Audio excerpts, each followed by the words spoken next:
Well, let's see. We've covered the pending indictment of Donald Trump from the political angle, the legal angle, the constitutional angle. Hey, what's the media up to? Here comes Dan Schneider over there at Media Research Center. Dan, I'm sure that the media is covering this in the fair, judicious, even handed, nonpartisan way that we've grown to love. Larry, the media is not changing quickly enough. Both legacy media, social media, they're all in to try to kill Donald Trump no matter what. And obviously, in the process, they're destroying our entire American society and way of life. What can I You say? know what's really bad? I actually checked in on CNN last night. They were having their panel discussion. I was like, he's guilty, he's guilty. They're literally like, they're talking about how many years he's going, not whether he'll go to jail, how many years he'll go to jail. You know who the voice of reason was on that panel, Dan? Lanny Davis. I, Lanny Davis, Michael Cohen's attorney, former Hillary and Bill Clinton attorney. He was the voice of reason. That's how bad it's gotten. I, yeah, I really, Larry, you've been involved in media for a long time. You probably have a better sense than I do. But do they understand really what a joke they are today? No.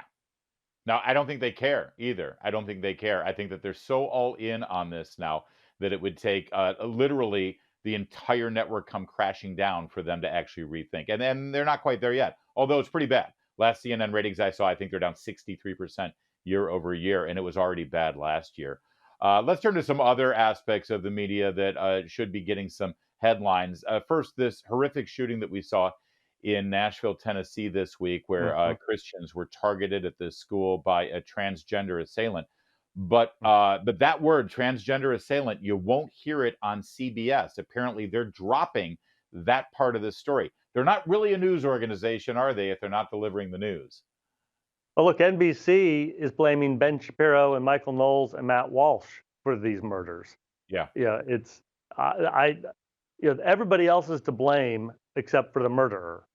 It's simply because Ben Shapiro has his company in Nashville. He's now the culprit. The sky is green, the grass is blue, the Yeah. world is upside down. One keen observer on Twitter, AG Hamilton is his handle. I forget what his real name is. I've met him before, actually. But he said, let's get this straight. If a right wing assailant goes on a mass shooting spree, that's because of right wing rhetoric. If a left wing assailant goes on a mass shooting spree, it's because of right wing policies. Either way, this is kind of a heads I win, tails you lose. You're going to blame conservatives.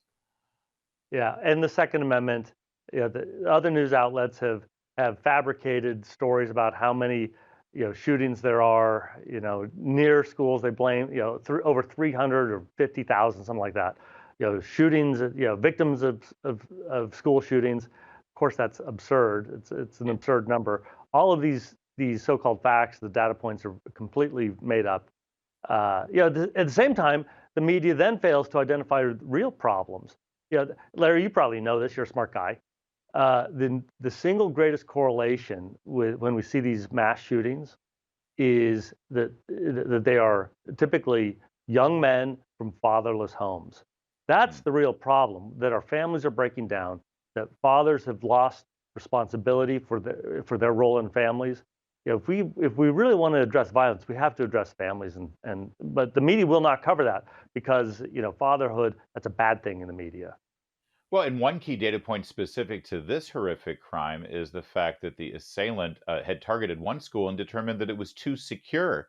And so they went to this Right. other school. You would Right. think in all these media companies, they would say, well, we're here, we're all about solutions. We want to get something done. You'd think you'd look at that data point and say, okay, what can we do to make all the schools more secure as a deterrent? But they just overlook it completely because they're in the business of politics.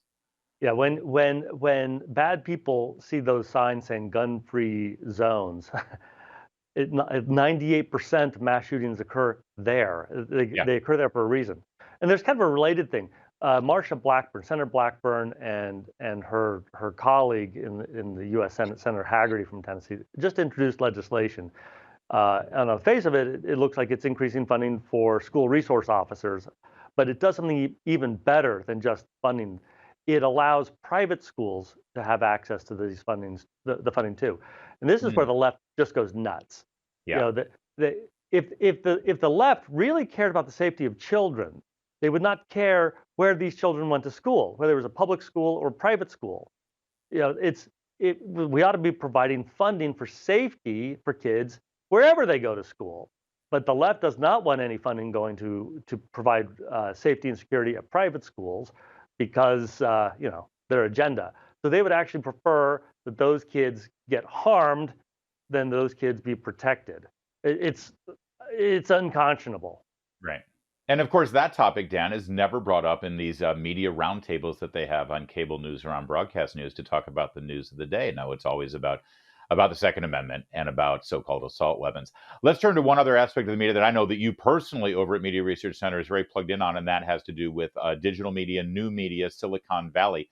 We all applauded Elon Musk for releasing the Twitter files to let people know exactly what went on before he got there, sequestering speech and silencing people of a certain political persuasion. We thought things were going to get better, but I see this recent report that suggests that actually under Elon Musk, it hasn't gotten that much better. What have you learned? Well, it's actually gotten worse. We just released a study yesterday that shows that censorship of conservatives and overall censorship has not only gotten worse in terms of the number of people who have been censored, but the penalties are harsher as well. And it seems obvious to me what's going on. There is an internal revolt among the woke employees at Twitter because Musk has been very clear publicly that he wants Twitter to be a social media platform that promotes free speech. He wants speech on the platform. He said it publicly many times, but the rank and file employees at Twitter are doing the opposite. They're increasing the number of censorship opportunities, and the penalties are more severe. And yeah, Larry, if we could just pat ourselves on the back here, and I know that I can't claim complete credit for this, but it was just hours after we released our report that Elon Musk announced he is going to open up the algorithm. He's going to make it open source so that people can see what the algorithm is at Twitter, how people are getting censored, the signals that they're looking for to send, when people are censored. So I hope that today when the algorithm is the kimono is opened up, that we're going to start to get some real improvement. You should claim credit for that. You guys do great work. And, well, I think we probably are completely responsible for it, Larry. That's Media Research Center we're talking about, of course, MRC.org. Real fast, because we've got less than a minute left, but you guys yourself, you got suspended this week. We did. What did you do? You guys are nice little puppy dogs over there.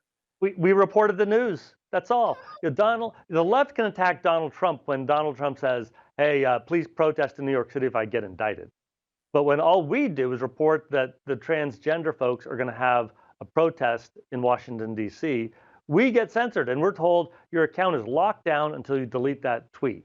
This is just another example of where Twitter's still being controlled by the woke employees who are rebelling against their new boss's direction. Yeah, but they mess with the wrong account. I mean, seriously, you guys get censored and it becomes a huge headline and a big story because you're literally a media research group that is a watchdog for big tech censorship. And so, of course, big tech censors you. It's like it's made to order. Dan Schneider, we'll have to leave it there. But thank you for joining us on this. Really appreciate it. Thanks, Larry. That is Media Research Center. And yeah, it's not just the newspapers or the networks or the cable stations. It is big tech that is the problem, and Media Research Center is part of the solution, mrc.org. There's more to come on O'Connor Tonight. You're watching the Salem News Channel.